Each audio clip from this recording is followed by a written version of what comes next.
మన శంకర్ వరప్రసాద్ గారు పండక్కి వరుస పెట్టి అప్డేట్స్ అయితే వేసుకుని అయితే వచ్చేసారండి. ఈ రోజు వాళ్ళ ఆవిడని అయితే చూపించారు. రేపు ఒక అదిరిపోయే సాంగ్ ప్రోమోతో మన ముందుకైతే వచ్చేస్తున్నారు.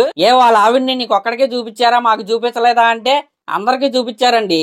ఈ రోజే మన శంకర్ వరప్రసాద్ సినిమా నుండి నయనతార గారి ఫస్ట్ లుక్ అయితే రిలీజ్ అయింది. ఈ సినిమాలో ఆవిడ ప్లే చేస్తున్న క్యారెక్టర్ పేరు శశిరేఖ అంట. అఫ్ కోర్స్ ఆవిడ ఫస్ట్ లుక్ అయితే అదిరిపోయింది అనుకోండి. ఇంక ఇది పక్కన పెడితే టోటల్ గా ఈ సినిమాలో 4 సాంగ్స్ అయితే ఉంటాయి. ఆ సాంగ్స్ ఎలా ఉంటాయో కూడా వాళ్ళైతే ఈ రోజు అయితే చెప్పేశారు. ఫస్ట్ సాంగ్ మెగా గ్రేస్ అంట. మనందరికీ తెలిసిందే, గ్రేస్ అంటే చిరంజీవి గారు, చిరంజీవి గారు అంటే గ్రేస్ అనమాట. ఫస్ట్ సింగిల్ లో మన చిరంజీవి గారి తాలూకా గ్రేస్ నైతే మనం అయితే చూడబోతున్నాం. ఇంకా సెకండ్ సాంగ్ మెగా క్లాస్ అంట. మరి థర్డ్ సాంగ్ మెగా స్వాగ్ అంట. ఈ విధంగా సాంగ్స్ నైతే వీళ్ళైతే డివైడ్ చేసి అయితే చెప్పారు.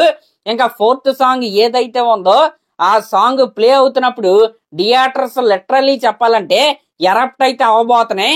ఎందుకంటే ఆ సాంగ్ లో ఉన్న కాంబో అలాంటిది.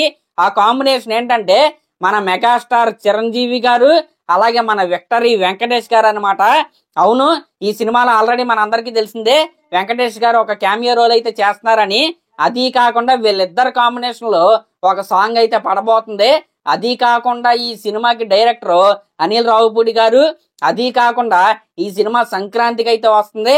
అది కాకుండా ఈ సినిమా ఒక పండగ లాంటి సినిమా. మరి ఈ సినిమా రిలీజ్ అయిన తర్వాత ఈ సినిమా క్రియేట్ చేసే పండగ హిస్టేరియా ఎలా ఉంటుందో మీరే ఊహించుకోండి. మరి రేపు ఫస్ట్ సింగిల్ కి సంబంధించిన ప్రోమో అయితే మన ముందుకైతే రాబోతుంది. ఆల్రెడీ వాళ్ళు చెప్పిన లిస్ట్ పరంగా రేపైతే ఆ ప్రోమోలో మెగాస్టార్ చిరంజీవి గారి గ్రేస్ నైతే మనం అయితే చూడబోతున్నాం. సరే, మరి అదన్నమాట మ్యాటర్. ఈ దసరా పండగ నుంచి సినిమా రిలీజ్ అయ్యే సంక్రాంతి పండగ వరకు వరుస పెట్టి చిరంజీవి గారి ఫ్యాన్స్ కి అయితే అప్డేట్స్ వస్తానే ఉంటాయి. సినిమా డైరెక్టర్ ఎవరో తెలుసుగా, అనిల్ రావుపూడి గారు అనమాట. ఆయన ప్రమోషన్స్ ఏ రేంజ్ లో ఉంటాయో నేనైతే ప్రత్యేకంగా చెప్పాల్సిన అవసరం అయితే లేదు. కాబట్టి పండగకైతే సినిమా రిలీజ్ అవుతుంది. అంతకంటే ముందే పండగ అయితే మొదలవబోతుంది. ఫ్యాన్స్ అందరూ రెడీ అయిపోండి. సరే, మరి క్లాస్ లో మరి దీనిపై మీరేమనుకుంటున్నారో కామెంట్ చేయండి. అలాగే మన ఛానల్ కనుక ఫస్ట్ టైం చూస్తున్నారైతే ఖచ్చితంగా సబ్స్క్రైబ్ చేసుకోండి. Thank you.